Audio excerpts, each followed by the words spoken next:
नमस्कार नमस्कार। हाम्रो अरु नदीमा पुल वारिपारि यस्तो छ। पुरा नदीमा कोशी नदी। हामी अब यो अगाडि चाहिँ हाम्रो मातरी साबर अगाडि बढिरहेछौँ। यो भयो अरुणमा बोट।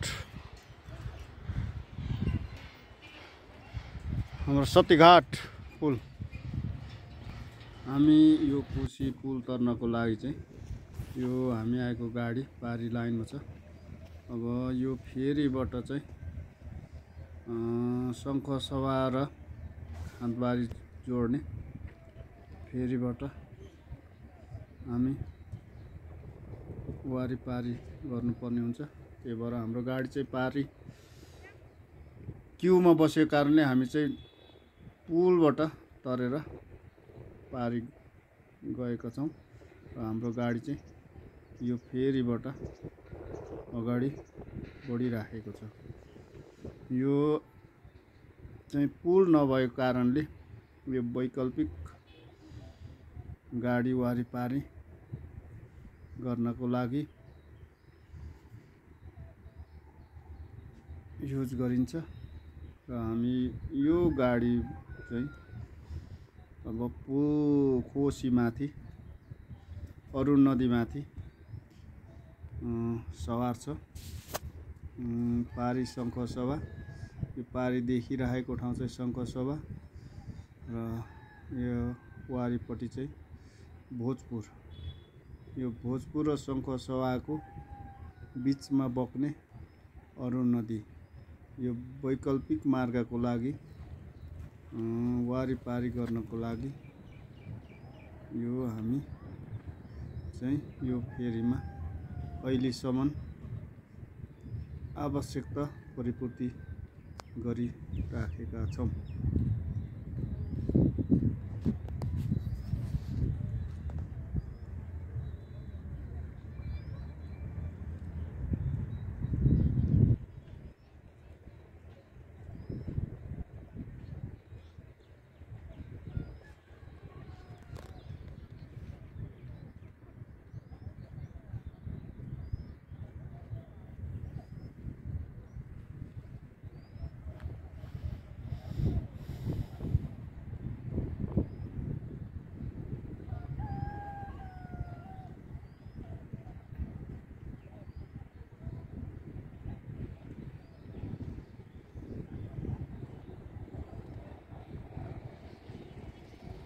फाइनल्ली हामी चाहिँ अब कोशी नदी हाम्रो गाडी चाहिँ पार हुन लागिरहेछ।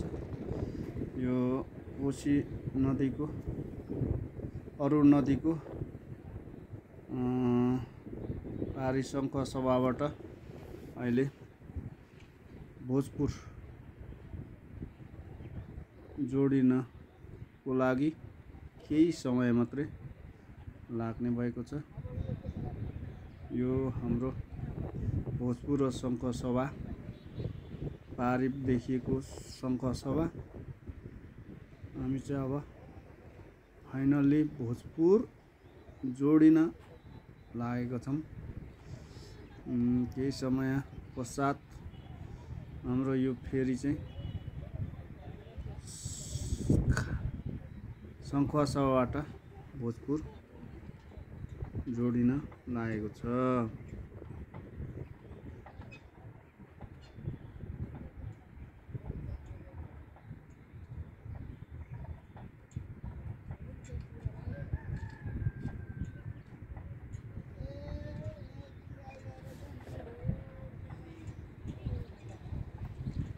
फाइनल्ली हामी चाहिँ अहिले चाहिँ भोजपुर शङ्खसभाबाट अरुण नदी तरेर फेरि भोजपुरलाई जोडिएको छ। अब हाम्रो गाडीहरू नाउबाट यो फेरीबाट निकाल्ने प्रक्रियामा छ। अब यहाँ हेल्प गर्नुहुने फेरीवाल दाजुभाइले चाहिँ कन्ट्रोल गर्नको लागि यसलाई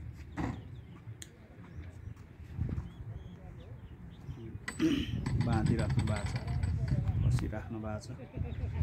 बिस्तारै बिस्तारै यसलाई सही ट्र्याकमा ल्याएर गाडीहरू अगाडि बढ्ने प्रक्रियामा छन्। यसमा एउटा दुईटा तीन चार पाँच छवटा गाडी चाहिँ सानो गाडीहरू एक पटकमा पार गर्न सकिने रहेछ। यो वैकल्पिक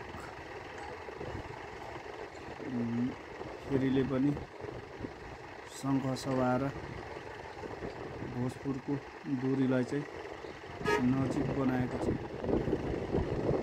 र फाइनल्ली गाडी अगाडि बढिरहेछ।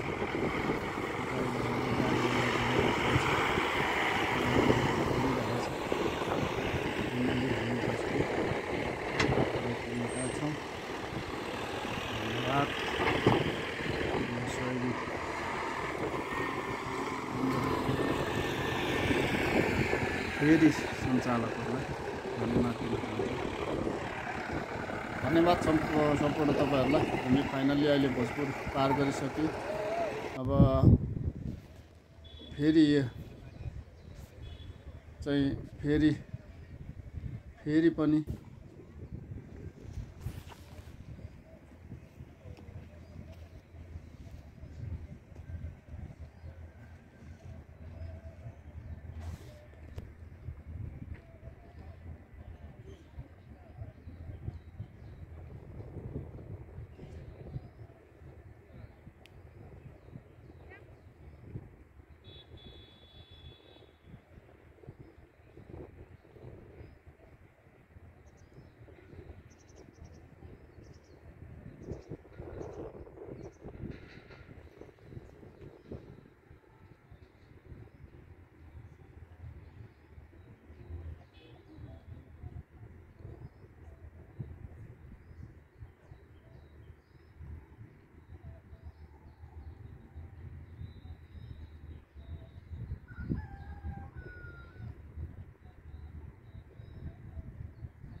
तपाईँहरूलाई सम्पूर्ण जानकारी दिएँ। हाम्रो फाइनल्ली हामी चाहिँ अहिले अरू नदी पार गरिसकेका छौँ र तपाईँहरूलाई यो कस्तो लाग्यो सेयर एन्ड कमेन्ट पनि गरिदिनु होला। धन्यवाद। तपाईँहरूले हेरेर सहयोग गरिदिनु भएकोमा धेरै धेरै धन्यवाद।